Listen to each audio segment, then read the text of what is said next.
Hi all welcome to study well with me. ഇന്ന് നമ്മൾ discuss ചെയ്യാൻ വേണ്ടി പോകുന്നത് സോറ നിയൽ ഹെയ്ഡ്സ്റ്റൺ എഴുതിയ ദെയർ ഐസ് വെർ വാച്ചിങ് എന്ന നോവലിൻ്റെ സമ്മറിയാണ്. വീട്ടിലേക്ക് കിടക്കുന്നതിന് മുന്നായിട്ട് ആദ്യമായിട്ടാണ് നിങ്ങൾ ഈ ചാനൽ കാണുന്നുണ്ടെങ്കിൽ എല്ലാവരും ഒന്ന് ചാനലിനെ സബ്സ്ക്രൈബ് ചെയ്ത് സപ്പോർട്ട് ചെയ്യുക. ഒപ്പം ഈ ഒരു വീഡിയോ നിങ്ങളുടെ ഫ്രണ്ട്സിനെയും കൂടി ഷെയർ ചെയ്തെടുക്കുക. അപ്പോൾ നമുക്കൊട്ട് ലേറ്റ് ആക്കാതെ നമ്മുടെ വീഡിയോയിലേക്ക് കിടക്കാം. ആദ്യം നമ്മൾ നോക്കുന്നത് മെയിനായിട്ടുള്ള ക്യാരക്ടേഴ്സാണ്. ആദ്യത്തെ ക്യാരക്ടർ വന്നിട്ട് ജാനി മേ ക്രോഫോർഡാണ്. നോവലിലെ പ്രധാന കഥാപാത്രമാണ് ജാനി മേ ക്രോഫോർഡ്. ഇവർ 3 വിവാഹം കഴിക്കുന്നുണ്ട്. അതിലൂടെയൊക്കെ ഓരോ ലെസൺസ് ഇവർ പഠിക്കുന്നുണ്ട്. അപ്പോൾ ഏതൊക്കെയാണ് 3 വിവാഹങ്ങളെന്നൊക്കെ നമുക്ക് പ്ലോട്ട് പറയുമ്പോൾ നോക്കാം. പിന്നെ ശക്തമായ ആത്മവിശ്വാസമുള്ള സ്വാതന്ത്ര്യ ചിന്തയുള്ള വ്യക്തിത്വമാണ് ജാനി മേ ക്രോഫോർഡിൻ്റേത്. പിന്നെ സ്ത്രീയുടെ സ്വാതന്ത്ര്യത്തിൻ്റെ പ്രതീകമാണ് ഇവർ. രണ്ടാമത്തെ ക്യാരക്ടർ വരുന്നത് നാനിയാണ്. ജാനിയുടെ ഗ്രാൻഡ് മദറാണ്. ജാനിയുടെ സുരക്ഷയും സാമ്പത്തിക സ്ഥിരതയും മാത്രമാണ് ഇവർക്ക് ഇമ്പോർട്ടൻ്റ് ആയിട്ടുള്ളത്. ജാനിയുടെ ആദ്യ വിവാഹത്തിന് കാരണം ഇവളുടെ നാനിയാണ്. Next character Logan Killicks. ജാനിയുടെ ആദ്യ ഭർത്താവാണ് ഇദ്ദേഹം. വളരെ സമ്പന്നനാണ്, അതുപോലെ തന്നെ ഹാർഡ് വർക്കിംഗ് ആയ ഒരു ഫാർമർ കൂടിയാണ്. സ്നേഹവും വികാരവും ഇല്ലാത്ത ഒരു വ്യക്തിയാണ് ഇദ്ദേഹം. ജാനിയെ ഒരു ജോലിക്കാരിയായി മാത്രമാണ് ഇദ്ദേഹം കാണുന്നത്. നെക്സ്റ്റ് ക്യാരക്ടർ വന്നിട്ട് ജോഡി സ്റ്റാർക്സ് ആണ്. ഇദ്ദേഹത്തിൻ്റെ മറ്റൊരു പേര് ജോ സ്റ്റാർക്സ്. ജാനിയുടെ രണ്ടാം ഭർത്താവാണ് ഇദ്ദേഹം. ആകർഷകനും സംസാര മികവുള്ളവനും ആണ് ഇദ്ദേഹം. നന്നായിട്ട് സംസാരിക്കും. ആൾക്കാരെയൊക്കെ കയ്യിലെടുക്കാൻ വേണ്ടിയിട്ടുള്ള സംസാരം എന്നൊക്കെ പറയത്തില്ലേ, അതുപോലെ നന്നായിട്ട് സംസാരിക്കും. ഈറ്റൺ വില്ലിൻ്റെ മേയറാണ് ഇദ്ദേഹം. അധികാരമോഹിയും സ്ത്രീകളെ നിയന്ത്രിക്കാനും ഇദ്ദേഹം ആഗ്രഹിക്കുന്നുണ്ട്. ജാനിയുടെ സ്വാതന്ത്ര്യം അടിച്ചമർത്തുന്ന സ്വഭാവമാണ് ഇദ്ദേഹത്തിനുള്ളത്. ഇദ്ദേഹം പുരുഷാധിപത്യത്തിൻ്റെ പ്രതീകമാണ്. നെക്സ്റ്റ് ക്യാരക്ടർ ടീ കേക്ക് ആണ്. ജാനിയുടെ മൂന്നാം ഭർത്താവാണ് ടീ കേക്ക്. ജാനിയെ തുല്യനായ പങ്കാളിയായിട്ട് ഇദ്ദേഹം കാണുന്നു. സന്തോഷവും സ്വാതന്ത്ര്യം നിറഞ്ഞ വ്യക്തിയാണ് ഇദ്ദേഹം. യഥാർത്ഥ സ്നേഹത്തിൻ്റെ പ്രതീകമാണ്. നെക്സ്റ്റ് ക്യാരക്ടർ വരുന്നത് ഫിയോബി വാട്സൺ ആണ്. ഇവർ ജാനിയുടെ ബെസ്റ്റ് ഫ്രണ്ടാണ്. ജാനിയുടെ സ്റ്റോറി, അതായത് ലൈഫ് സ്റ്റോറി കേൾക്കുന്ന വ്യക്തിയാണ് ഇവർ. സൗഹൃദവും മനസ്സിലാക്കലുമാണ് ഇവർ പ്രതിനിധീകരിക്കുന്നത്. നെക്സ്റ്റ് ക്യാരക്ടർ വരുന്നത് മിസ്സിസ് ടെർണറാണ്. വർണ്ണവിവേചന ചിന്തയുള്ള വ്യക്തിയാണ് ഇവർ. വെളുത്ത നിറമുള്ള ആളുകളെയാണ് ഇവർക്ക് കൂടുതൽ ഇഷ്ടം. സമൂഹത്തിലെ വർണ്ണവിവേചനമാണ് ഇവർ പ്രതിനിധീകരിക്കുന്നത്. അപ്പോൾ ഇത്രയും ക്യാരക്ടേഴ്സാണ് ഈ നോവലിൽ ഇമ്പോർട്ടൻ്റ് ആയിട്ട് വരുന്നത്. നോവലിലെ എല്ലാ കഥാപാത്രങ്ങളും സാമൂഹിക യാഥാർത്ഥ്യങ്ങൾ പ്രതിനിധീകരിക്കുന്നവരാണ്. സ്ത്രീയുടെ ആത്മബോധവും സ്വാതന്ത്ര്യവുമാണ് കഥയുടെ കേന്ദ്ര വിഷയം. ഓരോ ഭർത്താവും ജാനിയുടെ ജീവിതത്തിലെ വ്യത്യസ്ത ഘട്ടങ്ങളാണ് സൂചിപ്പിക്കുന്നത്. ഇനി നമുക്ക് പ്ലോട്ട് സമ്മറി നോക്കാം. ജാനി കുറേ കാലത്തിന് ശേഷം ഫ്ലോറിഡയിലെ ഈറ്റൺ വില്ലിലേക്ക് മടങ്ങി വരുന്നതിലൂടെയാണ് കഥ തുടങ്ങുന്നത്. അവളെ കണ്ട നാട്ടുകാരൊക്കെ അവളെപ്പറ്റി എന്തൊക്കെയോ സംസാരിക്കുന്നുണ്ട്. അവളിപ്പം ഹസ്ബൻഡിൻ്റെ കൂടെയൊന്നുമല്ല അവളുടെ നാട്ടിലേക്ക് വന്നിരിക്കുന്നത്. അപ്പോൾ അത് കാണുമ്പോൾ ആളുകൾ ഓരോന്ന് അവളെപ്പറ്റി സംസാരിക്കുകയാണ്. അവളുടെ കൂട്ടുകാരിയായ ഫിയോബി വാട്സൺ മാത്രമാണ് അവളെ സ്നേഹത്തോടെ സ്വീകരിച്ചത്. ജാനി അവളുടെ ജീവിതകഥ മുഴുവൻ അവളുടെ സുഹൃത്തിനോട് പറയാൻ വേണ്ടി തുടങ്ങി.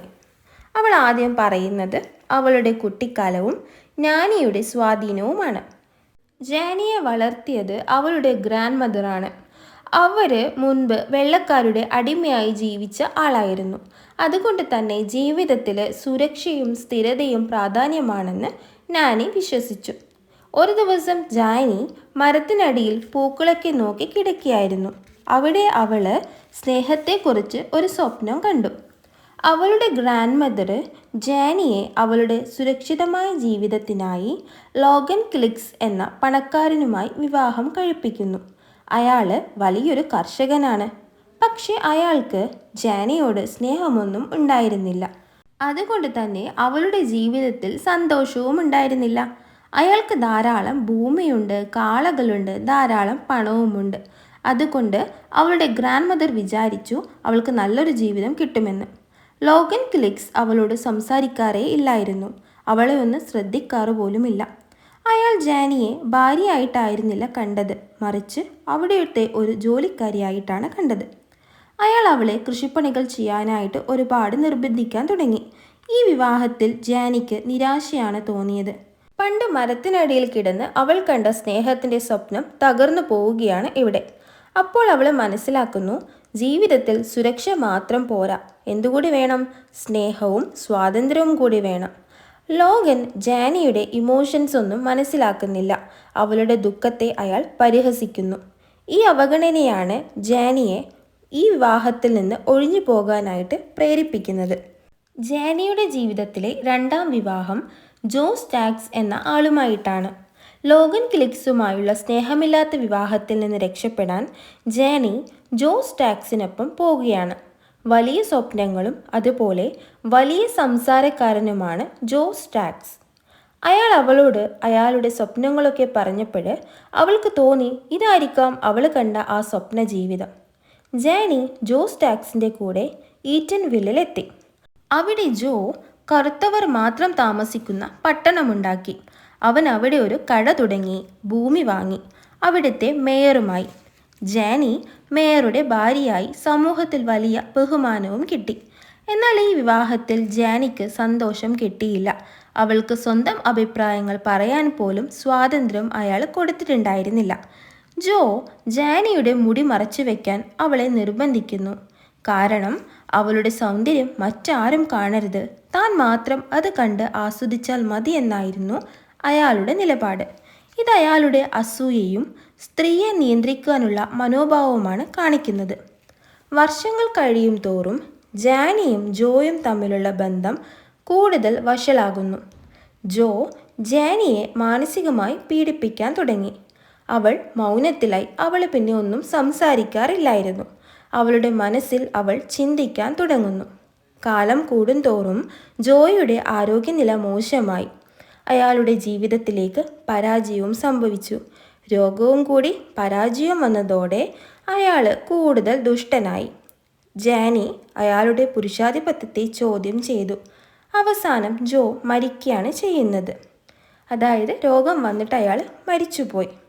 എല്ലാവരുടെയും മുൻപിൽ അവൾ വിധവയാണെങ്കിലും ഉള്ളിൽ അവൾക്ക് സ്വാതന്ത്ര്യം കിട്ടിയതിൽ ആശ്വാസം തോന്നുന്നു. ഈ വിവാഹത്തിൽ ജാനിക്ക് അധികാരവും ധാരാളം സ്വത്തും കിട്ടി. പക്ഷെ എന്ത് കിട്ടിയില്ല? സ്നേഹവും മാനസിക സന്തോഷവും കിട്ടിയില്ല. അടുത്തത് ജാനിയുടെ ജീവിതത്തിലെ മൂന്നാമത്തെ വിവാഹത്തെ പറ്റിയാണ് പറയുന്നത്. മൂന്നാമത് വിവാഹം കഴിക്കുന്നത് ടീ കേക്ക് എന്ന ആളുമായിട്ടാണ്. ജോ സ്റ്റാർക്കിൻ്റെ മരണശേഷം ജാനി ഒറ്റയ്ക്കായിരുന്നു താമസം. അവൾ സമൂഹത്തിൽ ബഹുമാനിക്കപ്പെട്ടവളായിരുന്നുവെങ്കിലും അവളുടെ ജീവിതം ഏകാന്തതയിലായിരുന്നു. ഒരു ദിവസം ടീ കേക്ക് ജാനിയുടെ വീട്ടിലെത്തുന്നു. അവൻ സന്തോഷത്തോടെ സംസാരിക്കുകയും ചിരിക്കുകയും ചെയ്യുന്ന ആളാണ്. അവളെ മേയറുടെ ഭാര്യയും സമൂഹത്തിൽ വലിയ നിലയുള്ള സ്ത്രീയുമായിട്ടല്ല അവൻ കണ്ടത്, ഒരു സാധാരണ സ്ത്രീയായിട്ടാണ് കണ്ടത്. അവൻ്റെ ഈ ആറ്റിറ്റ്യൂഡ് ജാനിയെ അട്രാക്റ്റ് ചെയ്തു. ടീ കേക്ക് ജാനിയെ ജീവിതം എൻജോയ് ചെയ്യാൻ വേണ്ടിയിട്ട് പഠിപ്പിച്ചു. അവർ തമ്മിൽ ചിരിച്ച് കളിച്ച് സംസാരിക്കുന്നു, പാട്ടുകൾ കേൾക്കുന്നു. ജാനി സ്വതന്ത്രമായി സംസാരിക്കാനും തുടങ്ങുന്നു. സമൂഹം ജാനിയെ കുറ്റപ്പെടുത്താൻ തുടങ്ങി. അതൊന്നും വകവയ്ക്കാതെ ജാനി ടീ കേക്കിനെ മാരേജ് ചെയ്യുന്നു. ആളുകൾ പറയുന്നത് അവന് ജാനിയോട് സ്നേഹം ഉണ്ടായിട്ടൊന്നുമല്ല, അവളുടെ സ്വത്ത് കണ്ടിട്ടാണ് അവളെ വിവാഹം കഴിച്ചതെന്ന്. അവർ രണ്ടുപേരും എവർഗ്ലേഡ്സിലേക്ക് താമസം മാറി. അവിടെ അവർ വളരെ ലളിതമായിട്ടുള്ള ജീവിതമായിരുന്നു നയിച്ചിരുന്നത്. ഈ ജീവിതത്തിൽ അവൾക്ക് സന്തോഷവും സ്വാതന്ത്ര്യവും കിട്ടി. ഈ സമയത്താണ് മിസ്സിസ് ടെർണർ എന്ന സ്ത്രീ കഥയിലേക്ക് എത്തുന്നത്. അവളൊരു ചെറിയ ഭക്ഷണശാല നടത്തുന്നവളാണ്. അവൾ ജാനിയുമായി അടുത്ത സൗഹൃദം സ്ഥാപിക്കാൻ വേണ്ടിയിട്ട് ശ്രമിക്കുന്നുണ്ട്. കാരണം ജാനിക്ക് വെളുത്ത നിറവും സുന്ദരമായ മുഖവുമുണ്ട്. മിസ്സിസ് ടെർണറിന് വർണ്ണവിവേചന ചിന്തകൾ ഉള്ള ആളായിരുന്നു. അത് ഓൾറെഡി നമ്മൾ ക്യാരക്ടർ പറയുമ്പോൾ പറഞ്ഞിട്ടുണ്ട്. അവൾ കറുത്ത നിറമുള്ള ആളുകളെ താഴ്ന്നവരായി കാണുന്നു. വെളുത്ത നിറമുള്ളവരാണ് നല്ലവർ എന്നാണ് അവളുടെ വിശ്വാസം. മിസ്സിസ് ടെർണർ ജാനിയെ വളരെയധികം ബഹുമാനിക്കുന്നു. അവൾക്ക് തോന്നുന്നു ജാനിയെപ്പോലുള്ള ആളുകൾ കറുത്ത സമൂഹത്തെ മുന്നോട്ട് നയിക്കണം എന്നാണ്. അവൾ ജാനിയെ ടീ കേക്കിൽ നിന്ന് അകറ്റാൻ വേണ്ടിയിട്ട് ഒരുപാട് ശ്രമിക്കുന്നുണ്ട്.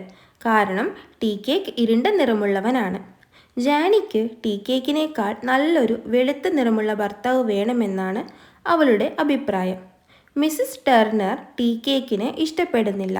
അവൾ പരസ്യമായി തന്നെ ടീ കേക്കിനെ അവഹേളിക്കുന്നൊക്കെയുണ്ട്.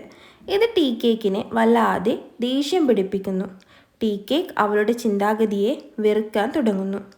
അവൻ മിസ്സിസ് ടെർണറിനെ പരിഹസിക്കുകയും അവളെ സമൂഹത്തിൽ നിന്ന് ഒറ്റപ്പെടുത്തുകയും ചെയ്യുകയാണ്. ഒടുവിൽ ടീ കേക്കും അവൻ്റെ കൂട്ടുകാരും ചേർന്ന് മിസ്സിസ് ടെർണറിൻ്റെ ഭക്ഷണശാലയിൽ വലിയൊരു കലഹം ഉണ്ടാക്കുന്നു. ഈ സംഭവം അവളുടെ അധികാരവും സ്വാധീനവും അവസാനിപ്പിക്കുന്നു. മിസ്സിസ് ടെർണർ എവർഗ്ലേഡ്സിൽ നിന്ന് സ്ഥലം വിട്ടു പോവുകയാണ് ചെയ്യുന്നത്. ജാനിയും ടീ കേക്കും അവരുടെ ജീവിതം നല്ല ഹാപ്പി ആയിട്ട് മുന്നോട്ട് പോവുകയായിരുന്നു. അതിനിടയിലാണ് വലിയൊരു ദുരന്തം അവരെ തേടി എത്തുന്നത്. അത് അവരുടെ ജീവിതം തകർത്തു. ദുരന്തത്തിനിടയിൽ ടീ കേക്കിന് ഒരു രോഗബാധിതനായ നായയുടെ കടിയേറ്റിട്ട് ഒരു അസുഖം വരികയാണ്. ആദ്യം രോഗലക്ഷണങ്ങൾ ഒന്നും തന്നെ ഉണ്ടായിരുന്നില്ല. പതിയെ ടീ കേക്ക് അപകടകാരിയായി മാറി. അവൻ ജാനിയെ കൊല്ലാൻ ശ്രമിക്കുന്ന ഒരു സാഹചര്യം ഉണ്ടായി. വളരെ സങ്കടത്തോടെയാണെങ്കിലും ജാനി അയാളെ ഗൺ ഉപയോഗിച്ച് ഷൂട്ട് ചെയ്ത് കൊന്നു. ടീ കേക്കിൻ്റെ മരണത്തിന് ശേഷം ജാനി കോടതിയിൽ ഹാജരാക്കുന്നു. ജാനി സമ്പന്നയായ ആളാണ്.